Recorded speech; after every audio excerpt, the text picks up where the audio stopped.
আপনি জানেন যে আমরা যখন লিখি তারপর অনেক পাঠকের সঙ্গে কথা হয়, আলোচনা হয়, সমালোচনা হয়, বিতর্ক হয়, গালাগালও খাই অনেক। আমাদের ইতিহাস কি আসলে ঠিক মতো লেখা হয়নি এখনো? আপনি সেই চেষ্টাটা করছেন যে অন্তত কিছুটা অবদান রাখার জন্য? লেখা এটাও একটা চলমান প্রক্রিয়া আসলে। তো আমরা তো এক একজন এক একভাবে দেখি, সেই আমাদের দৃষ্টিভঙ্গির মধ্যে পার্থক্য আছে। এই দৃষ্টিভঙ্গিটা অনেকটা নির্ভর করে আমাদের অবস্থানের উপরে।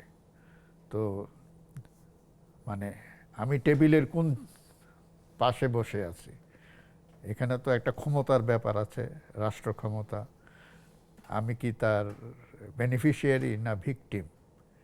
ইতিহাসটা কিন্তু ওইভাবে আসে অনেক সময়। হ্যাঁ, যে জেতে বা যে বিজয়ী পক্ষে থাকে সে হ্যাঁ। ইতিহাসকে নিয়ন্ত্রণ করার চেষ্টা করে। তো ফলে যেটা, ইতিহাসের হিরো হয় বিজয়ীরা। হ্যাঁ, কিন্তু এর বাইরেও চেষ্টা হয় আমাদের মধ্যে, মানে যেটা বলি আমি, যে একটা নির্মোহ হয়ে পক্ষপাত সরিয়ে রেখে। আমাদের মধ্যে নানা রকম ব্যক্তিগত পক্ষপাত থাকতে পারে, কিন্তু যখন আমরা লিখব, ইভেন আমরা যখন পাঠ করব, তখন যদি একটা পক্ষপাত কাজ করে, তাহলে কিন্তু আমি ভালো পাঠকও হতে পারবো না। কারণ আমার মধ্যে যে পূর্ব ধারণা আছে, আমি যখন নতুন একটা বই পড়ব বা নতুন একটা তথ্য আমার সামনে আসবে, সেটা যদি আমার পূর্ব ধারণার সঙ্গে সাংঘর্ষিক হয়, তখন আমি সহজে সেটা গ্রহণ করতে চাইব না।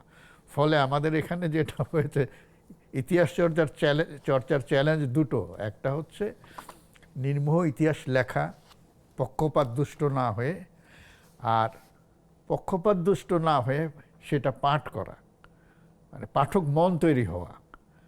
তো আমরা অনেক সময় দেখি যে অনেক পাঠক, আপনি জানেন যে আমরা যখন লিখি তারপর অনেক পাঠকের সঙ্গে কথা হয়, আলোচনা হয়, সমালোচনা হয়, বিতর্ক হয়, গালাগালও খাই অনেক। তো পাঠক অনেক সময় একটা জিনিস বলে, আপনি তো নিরপেক্ষ না। কিন্তু আমার পাল্টা প্রশ্ন থাকে, এই পাঠকও কিন্তু নিরপেক্ষ না। অর্থাৎ ধরেন পাঠকের একটা পক্ষপাত আছে পার্টিকুলার একটা রাজনৈতিক দৃষ্টিভঙ্গির প্রতি। সেই দৃষ্টিভঙ্গিটাকে যদি আমি মানে আফোর্ড না করি বা একটু সমালোচনা করি, তখন সে আহত হয় বা ক্ষুব্ধ হয়। তো সেক্ষেত্রে পাঠক আর